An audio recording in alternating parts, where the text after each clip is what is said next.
High বন্ধুরা, তোমরা সবাই কেমন আছো? আজ রোববার, আমরা আজ লাঞ্চ করতে চলেছি কলকাতার একটা লিজেন্ডারি রেস্টুরেন্ট পিটার ক্যাটে, যেটা পার্ক স্ট্রিটে অবস্থিত। কলকাতার 8টি হেরিটেজ রেস্টুরেন্টের মধ্যে এই রেস্টুরেন্টে সবার প্রথমে রয়েছে। সব থেকে মজার বিষয়, যতবারই এখানে খেতে এসেছি 1 থেকে 1.5 ঘন্টা ওয়েট করতে বলা হয়। আজও তার ব্যতিক্রম ঘটেনি। আমরা তাই নাম লিখিয়ে বাইরে অপেক্ষা করছিলাম। তাই আপনারা যদি এখানে খেতে আসেন, অবশ্যই হাতে একটু সময় নিয়ে আসবেন। প্রায় 40 মিনিটের মাথায় আমাদের নাম ডাকা হলো। ভেতরে যেতে পেরে মনে হলো ছোটখাটো একটা যুদ্ধ জয় করে নিয়েছি। পিটার ক্যাটের সিগনেচার ফুড, ইরানীয় অথেন্টিক ডিশ চেলো কাবাব, সেটা তো আমরা টেস্ট করবোই। তার আগে একটু আমরা মেনু কার্ডটা দেখে নিই। খাবারের রেঞ্জগুলো যথেষ্ট চড়াই মনে হলো। সিজলারের প্ল্যাটারটা অন্যান্য আইটেম থেকে যথেষ্ট রিজনেবল মনে হলো। আর আপনি যদি অথেন্টিক ফুড টেস্ট করতে চান, তবে এখানে একাধবার আসা যেতেই পারে। আমরা প্রথমেই আমাদের পছন্দ মতো সিজলার অর্ডার করলাম। চেলো কাবাবটা আমরা নেক্সট অর্ডার করব। আসলে সবসময় ভালো জিনিসটা না পরে খেতেই ভালো লাগে। আর এই যে দেখছেন, টেবিল ম্যাটটাও কিন্তু চেঞ্জ হয়ে যাচ্ছে। গ্রিনের জায়গায় পিঙ্ক কালার চলে এসছে।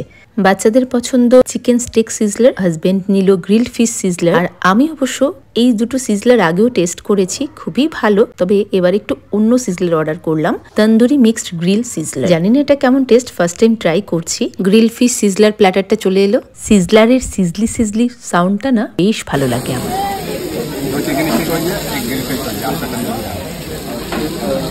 দাম অনুযায়ী এই ইউরোপিয়ান সিজলার প্ল্যাটারগুলো কোয়ালিটি এবং কোয়ান্টিটি ভীষণই ভালো ছিল। খাবারগুলো ছিল যথেষ্ট জুসি এবং টেস্টি। আমার বাচ্চারা তো ভীষণ পছন্দ করেছে এটা। আর এটাকে যদি ফুল মিল হিসেবেও নিতে চান, তাও নিতে পারেন।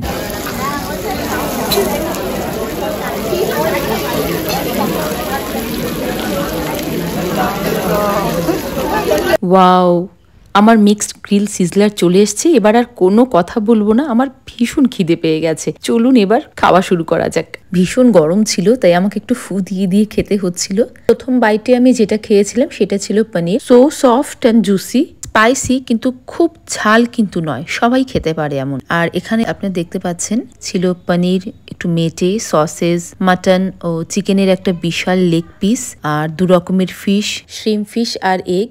সব মিলিয়ে প্রচুর মিট আইটেম আর সসেস দিয়ে এটা বানানো হয়েছে। একটা বিষয় লক্ষ্য করলাম, এই ডিশটার প্রত্যেকটা বাইটের টেস্ট ছিল ডিফারেন্ট এবং টেস্টি। জুডোমিঠিও ভীষণ এনজয় করে খেয়েছে। সিজলার আইটেমটা শেষ হওয়ার পর আমরা একটু সামান্য ব্রেক নিয়ে নিলাম। এর মাঝে আমরা পিটার ক্যাটের সিগনেচার ডিশ চেলো কাবাব, ইরানীয় প্ল্যাটার, এটা অর্ডার করে দিলাম। কিছুক্ষণ ফটো সেশনও চললো আমাদের।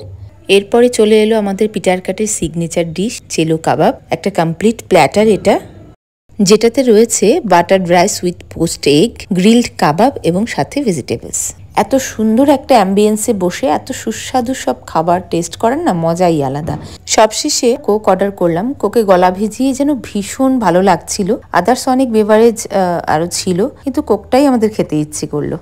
এখানে লাঞ্চ শেষ করতে করতে আমাদের প্রায় 4টে বেজে গেল। সদ্য ক্রিসমাস গেছে এবং নিউ ইয়ার পর্ব চলছে, সেহেতু পুরো পার্ক স্ট্রিট খুব সুন্দরভাবে সেজে উঠেছে। সেই জন্য আমরা পিটার ক্যাট থেকে বেরিয়ে মিনিট 5 হাঁটা রাস্তায় অ্যালান পার্কে চলে গেলাম বাচ্চাদের নিয়ে। বেশ অনেকটা সময় আমরা অ্যালান পার্কের ভেতরে কাটালাম। বাচ্চারা বেশ ছবি তুললো, একটু ছোটাছুটি করলো। কিছুক্ষণ পরেই এখানে সব লাইটগুলোও জ্বলে উঠেছিল।